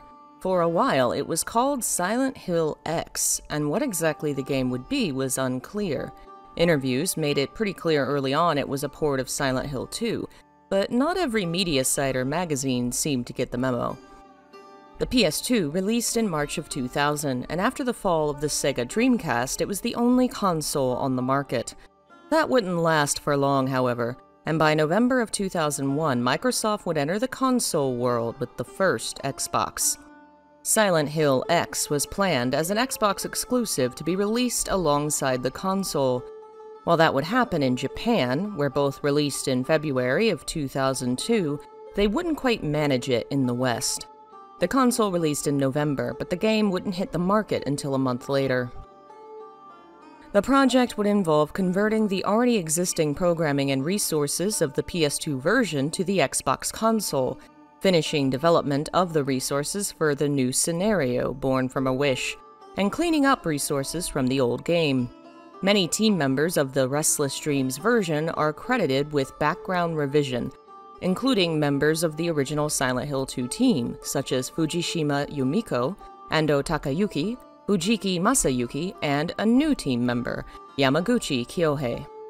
It seems like most of the work, however, was centered on programming. To make the game work on a new console, the programmers would have to essentially rewrite it. The work would include the director of the project, Kobayashi Takayuki, a longtime Konami employee since at least 1996. In 2001, he would also work on Shadow of Destiny, and would go on to work on multiple Suikoden games. Komuta Osamu would work on peripheral programming for Silent Hill 2 Restless Dreams. It would seem to be the start of his career, at least in the West, but he would go on to have major roles on multiple Konami titles, and he would also work on programming for Shadow of Destiny. His work on Silent Hill 2, in his own words, was hell, but it was fun. Distant eyes. He would remain at Konami until at least 2012. Hiyura Makoto worked on sound programming for Restless Dreams, and was also a returning employee from the original team. For the first project, he worked on tool programming, the system developers use to interact with and build the game. This toolset may have become a staple of this series going forward. He would return to work on sound programming and the camera for Silent Hill 3, and would receive special thanks for Silent Hill 4. It seems he then moved to Atlus around 2009 and would eventually work as a programmer on the Persona series. There's very little detail about the making of the updated version of the game, besides the fact that it was delayed, that making it was hell, and it was made at least partially alongside the original project. The first Silent Hill was the beginning of a long career alongside the horror franchise for Yamaoka Akira, and for Silent Hill 2, he would continue to refine his horrifying sounds. According to Jeremy Blostein, Yamaoka wasn't as involved in 2 as he would later be in 3. Blostein says he worked in a different building from the main team. The soundtrack for Silent Hill 2 is entirely instrumental, save for a singular song, The Reverse Will, one of the ending themes, whose lyrics can only be understood when the song is played in reverse. A reference to the ending it appears in the rebirth ending, which reverses Mary's fate. The word for the terms rebirth and reverse are actually the same in Japanese. The song is a prayer, "Now I lay me down to sleep," and was sung by the young actress who played Laura, Jacqueline Breckenridge. The most famous song from the game, Theme of Laura, was written in 3 days, combining a sad melody with a strong beat as a way to evoke emotions. In many ways, that concept embodies the entire game, creating a powerful atmosphere of sorrow and intensity. The music of the game ties deeply into the themes and symbols of the story as a whole. For instance, the theme Magdalene, the song which plays after Maria's death in the hospital, is a likely reference to Mary Magdalene, the woman who first discovered Jesus' resurrection, who also shares a name with James's wife. Another religious reference related to Mary and Maria comes from Love's Psalm, the ending theme for Born from a Wish. The name comes from the Book of Psalms, a collection of religious hymns in the Jewish Torah, and the word is a derivative of the Greek for instrumental music. As well as the soundtrack, Yamaoka was once again in charge of sound effects, creating 50 different effects for the game. One sound specifically, the footsteps, would have 200 variations, a choice related to how often the player would be left in the silence, listening to their own footsteps in the dark. Yamaoka wanted to surprise the player and create an unsettling environment, continuing his trend from the first game of blending silence with sudden and powerful sound. For this game, he would go further, using sounds which are too quiet for the human ear to catch, creating a silence that wasn't actually silent at all. The radio was also returning for the game, and the new sound capabilities of the PS2 and the S-Force library meant that these sound effects, and the radio especially, had far higher quality sounds than they had before. His goal was to make the audience feel something listening to his music, to challenge their imagination, to create sounds that felt as if they were truly under your skin. In other words, to create a real physical reaction in the listener while they played the game. Other games like Resident Evil created sounds that were rather typical, in Yamaoka's opinion. He wanted to create something that audiences weren't used to hearing. Apprehension and unease were the ultimate goal of the soundtrack for Silent Hill 2.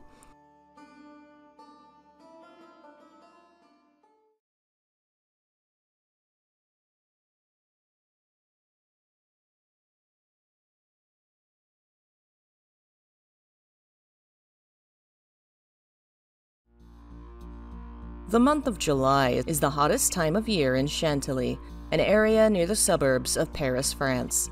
Still, it's rather comfortable, as the summers there are short and cloudy, and rarely do the temperatures go into the 80s. It was likely a relatively nice day that July in 2001, when more than 100 journalists from across Europe found themselves in a random field near Chantilly. Each of them had received a letter inviting them to come meet a horde of nurses that awaited them in Paris, France. It apparently read, "Silent Hill, our sanctuary of memories. I'll be waiting for you there." These journalists were from Germany, France, the UK, Spain, and elsewhere, and all of them were equally confused that day when a crowd of blood-stained nurses gathered round and started arranging them all together. It was the beginning of a very strange, very memorable event, organized by Konami of Europe to promote Silent Hill 2, which was releasing in fall of that year. The journalists were rounded up by a few dozen nurses, all dressed in white blood-stained uniforms, pumped up and excited as they began to gather the crowd together. Apparently they were howling and shouting about how the group was going to save Mary. The journalists were told nothing and could only follow along, as the nurses then guided them to a fleet of armed soldiers in military vehicles that had arrived on the scene. So begins the kidnapping, not only of the journalists, but of 3 members of the Silent Hill 2 team that were present: Sato Takayoshi, Imamura Akihiro, and Yamaoka Akira. The 3 developers had their heads covered with black bags and were told to swallow red pills in an almost ceremonial fashion before being bundled into a vehicle. The journalists were next. There weren't enough vehicles to shepherd everyone at once, leading to Sato taking a seat in the back of a car alongside journalists, apparently laughing as they went. It took hours to transport everyone to the second location, even though it was only a short drive away. Awaiting them in the forests outside Paris was a haunted mansion surrounded by armed soldiers who only had paintball guns and haunting decor.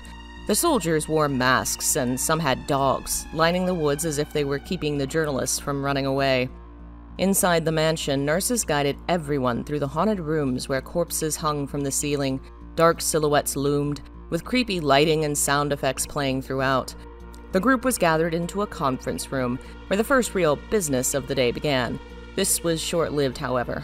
After the first conference, the nurses led them deeper into the mansion, down to the basement, where a second conference began. This ended with a video of content from the game, which was followed by applause. However, the event still wasn't done. The journalists found themselves arranged into groups of 12 by the bloody nurses and given a flashlight in preparation to explore the house. First, however, each person had to go through a medical examination. The nurses would take people one at a time behind a white sheet where they were made to drink blood. Finally, they were brought to the starting point of their exploration, where Maria awaited them. She informed the groups that she was real, and then instructed them in the rules of the game. While exploring the house, they were to find 2 lights. The dark mansion was incredibly well decorated, resembling a Halloween haunted house attraction. Eventually, the groups were gathered again and brought outside, led to another shed in the woods where a young girl stood in the yard next to a corpse hanging from a tree. This was where everyone was given a weapon, a paintball gun. The last stage of the event was a paintball game in the woods with the soldiers, nurses, and even the members of the dev team. This incredible, absolutely wild event, which even on paper seems more like a strange amalgamation of Metal Gear Solid and Resident Evil, cost $1 million francs and took 2 months to plan. In US dollars, that's $1,040,735 in 2001. The equivalent today is likely about $1,650,000. As much fun as a paintball fight with Yamaoka Akira sounds, it seems like a lot for a little in my eyes. But then I'm not in publicity. Perhaps this fantastic stunt was worth its weight in gold. But as far as the development of Silent Hill 2 goes, it does reveal some interesting possibilities about the evolution of the game. One description of this event seems to document a very different version of Silent Hill 2's opening. The writer claims the Silent Hill 2 intro showed James driving into town. It also claims the message on the letter is the same as the one the journalists received.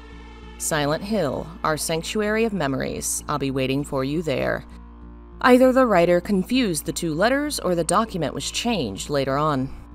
It also describes James receiving the letter and reacting to it with surprise and disbelief before entering a state of hysteria and driving into town. He finds the roadblock and so pulls back to find another entry point. That's when he finds the lookout and the path through the woods, arriving at the graveyard with Angela. Then the writer says that Angela looks exactly like Mary, a point that will be important in the game. At this point, it feels like the person's documentation cannot be fully accurate. When in the world was Angela ever supposed to be Maria? Were the 2 characters going to be the same? This is unlikely, since this event was in July 2001 and the game released in late September of that year, leaving only 2 months or so for changes.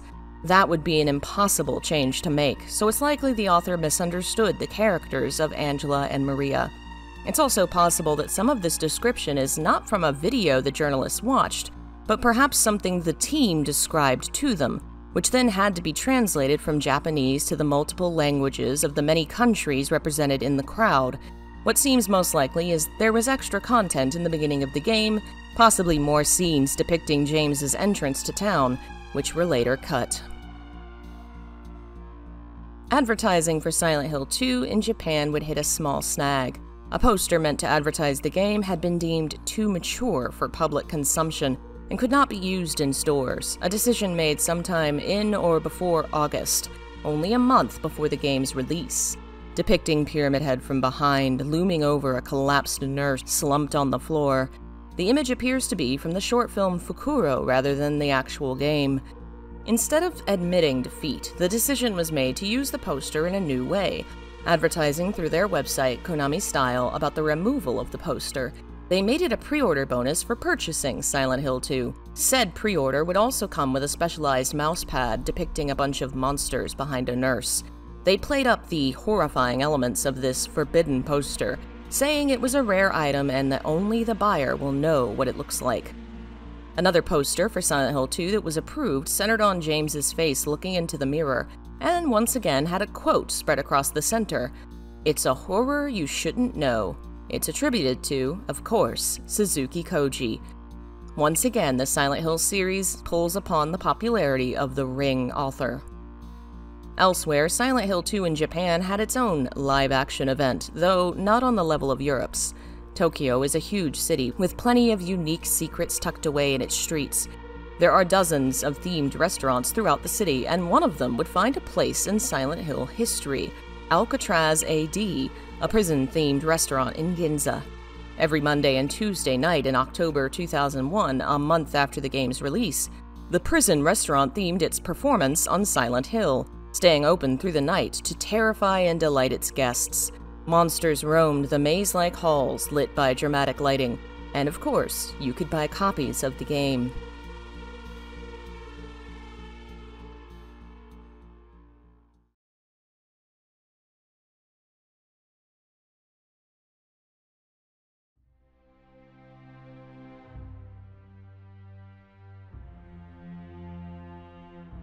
In September of 2001, Silent Hill 2 began its global release. First in the United States and Canada around the 24th and the 26th, followed by Japan on the 27th. In Europe, it would release on November 23rd in the UK, France, Germany, Spain, the Netherlands, Holland, Poland, and Italy. Some new countries would receive official releases, including South Africa, and eventually Russia, who would receive a re-release of the special edition in 2009. Australia received their version in November, and a South Korean version would appear sometime in 2002. Silent Hill 2 would sell very well, receiving a platinum release, indicating it sold more than 400,000 units in Europe, the Middle East, and Africa in its first year. Further west, it received the Greatest Hits logo, meaning it sold 400,000 in the US and Canada too. Unfortunately, it would not receive the Best label that indicates similar sales numbers in Japan, nor would it reach South Korea's Big Hit label numbers. A Konami press release would reveal the game's early sales would total 650,000 units in the US and Japan, as well as around 400,000 pre-orders in Europe. By the end of its first year, it sold at least 1 million units, most of those coming from the United States. The game could hardly be called a failure. In fact, it was referenced in multiple documents as a major part of Konami's growth at the time, but it wasn't what anyone had expected or hoped for. After the explosive success of the first game, both the team and Konami Corporate had expected more growth. Members of the team had even pushed hard for a larger budget for their CGI and mocap, arguing that Silent Hill 2 would be an even bigger success than its previous title. But it unfortunately wasn't. It sold a lot less in Japan than the first game, and it had less sales globally. The budget had ballooned, almost doubling according to one team member. When you consider the costs, it makes sense. SatoWork had 4 employees working in the United States, a project that became so expensive SatoWorks lost money on Silent Hill 2 and would eventually close. Back home, the team spent 4 months recording live-action mocap on a stage, with nearly the whole voice cast present. Multiple long-term publicity campaigns in Japan and Europe would have a cost, and we know Konami Europe spent more than $1 million on the Paris event alone. The team that made the game was more than 3 times the size of the first, numbering at 50 to 70 people at various points of development. Reviews at the time were certainly glowing, with many discussing the incredible craftsmanship and artistry of the game. It was beloved and recognized as a horror classic quite early on, but undercurrents of dissatisfaction existed in both the Eastern and Western fan bases. A Western writer discussing the game before its release wrote in his preview that Silent Hill 2 was going to explain the town and the events of the first game, An idea I think he may have invented for himself. Another interviewer asked the dev team if the ending of this game would be more concrete, because Western fans didn't like how the end of the first game explained nothing. They said that yes, it would. And they were telling the truth. James's story would have a solid ending.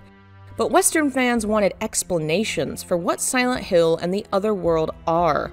And explanations are something that Japanese media, especially horror, rarely offers.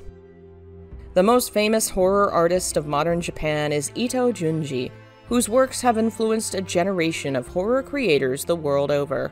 Having read nearly all his works, you'll find they rarely, perhaps never, explain anything.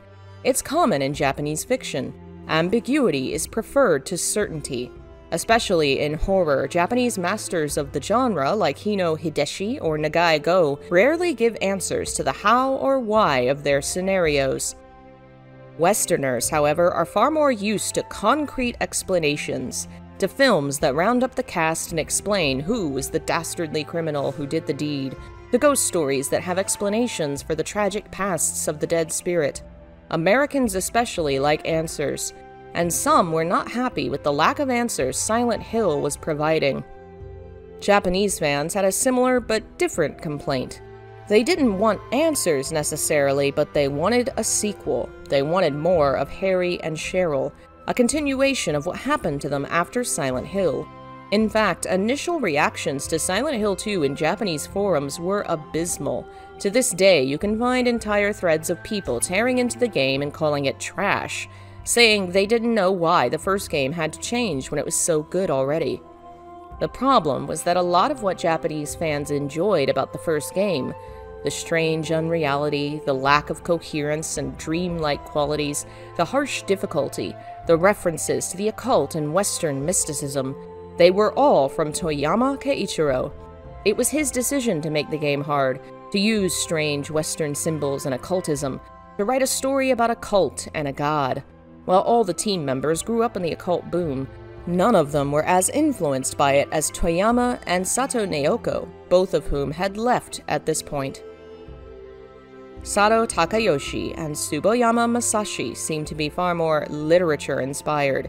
Sato studied philosophy in college. Tsuboyama focuses in interviews on how the team making the games are artists first, not gamers.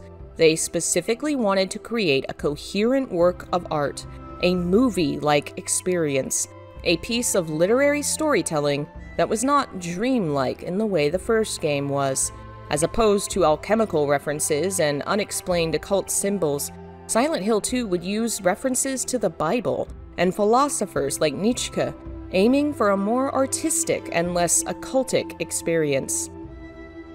It was just not going to be what Konami expected. Being the first game to be created on a brand new, incredibly complex console, using new techniques and high-end technology to create something that had never been seen, a game that was more a movie and a work of art than anything before. It wasn't something the games industry had the ability to understand yet, and the gaming public didn't either. That would change with time. In the coming years, Silent Hill 2 would slowly permeate the consciousness of horror fans and the gaming public, inspiring a generation of horror writers and creators. Horror games would begin to create stories that centered on the psychological, on the mental and spiritual. They didn't just have to mimic slasher films and B-movies. They could tell artistic, deep, moving stories about humanity, and Silent Hill 2 is the game that paved the way for those experiences. At the time, however, it was not quite a success, not quite a failure. It wasn't what Konami had hoped it would be, and it would send the team back to the drawing board. But not before more team members left Silent Hill forever. Silent Hill 2 would be Sato's last game at Konami. He'd spend some time on a proposal for Silent Hill 3 which would be turned down, and a Frogger game which would be cancelled before leaving in 2003. From there, he went on to Electronic Arts, working on art direction and characters for GoldenEye Rogue Agent, a first-person shooter that released in 2004. It was followed by a project called Tiberium, which was cancelled in 2006.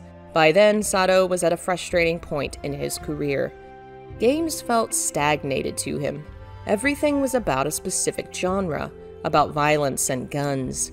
There was nothing unique. One year, at the game's developers conference, he happened to meet a man named Jerry Heinigen, who was employed with a company called Virtual Heroes.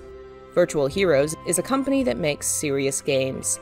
You've likely not played or even heard of many of them because they're aimed at an entirely different purpose than general public sales. From educational tools to employee tutorials to surgical simulators, serious games are meant to inform and explain. Sato met Hennigan at GDC and approached him, saying he really wanted to come work for Virtual Heroes. "Look, I'm at a point in my career where they don't actually let me produce anything, and I'm going nuts," he told the man. In 2007, he would be brought onto the Virtual Heroes team. In another interview, Sato explained that serious games presented to him the opportunity to do something unique, not just model another gun. Over time, he'd end up leading a small team on the creation of multiple games, some award-winning, even traveling back home to Japan to give a presentation on the topic of serious games. He remained there for about a decade, living and working in Raleigh, North Carolina, which happens to be my hometown. Eventually, he would move on from serious games, but he would hardly return to the generic violent games he'd grown tired of.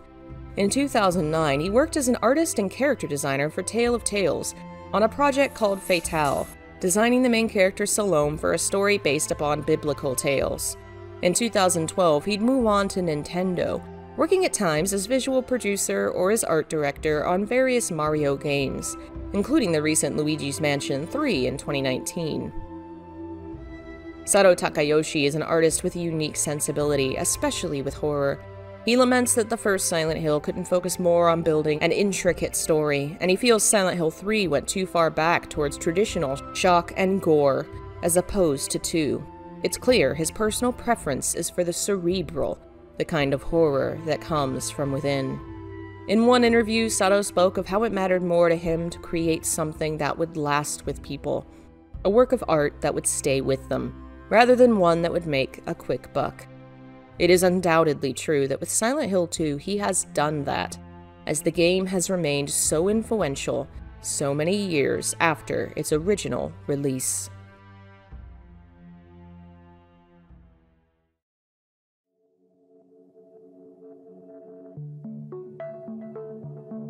Silent Hill 2 was made by an enormous and ever-growing team of people, many of whom were also working on multiple games at the same time.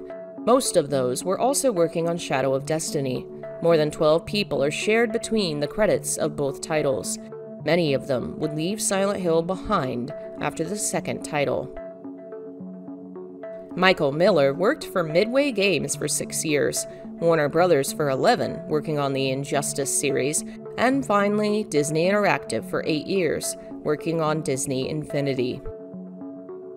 Ueda Hideo joined Konami sometime around 1987 and worked as a programmer on numerous games since. He would work on Metal Gear Solid 3 Subsistence after finishing his work on Restless Dreams, and was employed by Konami through at least 2012. Ando Takayuki, a member of the original Silent Hill 1 team, would go on to become involved in Contra's Shattered Soldier, before going on to direct his own game in the series, Neo Contra. A game series focused heavily on combat, Contra has long been a Konami staple. For Ando, the focus on Neo Contra was friendship. He remembered the times when gamers would play side by side in the arcade or join up in their living room, and he wanted to create a game that would encourage that kind of atmosphere. It would be the first game in the series to receive an M rating. He would remain with Konami until at least 2011, but has since left. Yamaguchi Hiroto's career would span multiple Castlevania games in major roles. Starting as a character designer on Dracula X, he would work on Symphony of the Night and Lament of Innocence as a designer and modeler. In Aria of Sorrow, he'd take on a larger role, enough so to be called the backbone of the design team. He would design maps and the overall games of Aria, Dawn of Sorrow, and Order of Ecclesia, but no game was more influenced by him than Portrait of Ruin, in which he was an enemy designer, chief designer, map designer, and scenario writer. Silent Hill 2 is one of his rare non-Castlevania roles. In my restless dreams, I see that town. Silent Hill. It would take time for the world to understand what it had been given with Silent Hill 2. The conversation about mature-themed adult games had been going on for years, but when one finally came around, no one recognized it. We didn't have the tools to understand it yet. The desire to explore them as a medium of art just wasn't there. Silent Hill 2 was a game that had no connections to its previous title. It didn't explain why anything was happening. It changed what most had liked about the first game. It was strange. Well, at least the last part is right. Silent Hill 2 is a strange and wondrous experience. And though its development and the choices made had consequences for the series as a whole, I for one am incredibly glad it is exactly the game we received. With time, it would become a staple of the horror genre, influencing entire generations of games developers. Nearly every list of the most popular, influential, or best games would include Silent Hill 2 on it in the decades to come. But at the time, for the team behind the game, it wasn't exactly what they'd expected. Japanese message boards after the first game had glowed with praise and excitement. After the second game, they were angry, disappointed, incredibly negative. To this day, it's undoubtedly true that the first Silent Hill is the Japanese favorite, and Silent Hill 2 is the ugly stepchild that some fans simply haven't come around to. Still, the game had been successful, and in the months following its release, Konami would start to develop a third title.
James,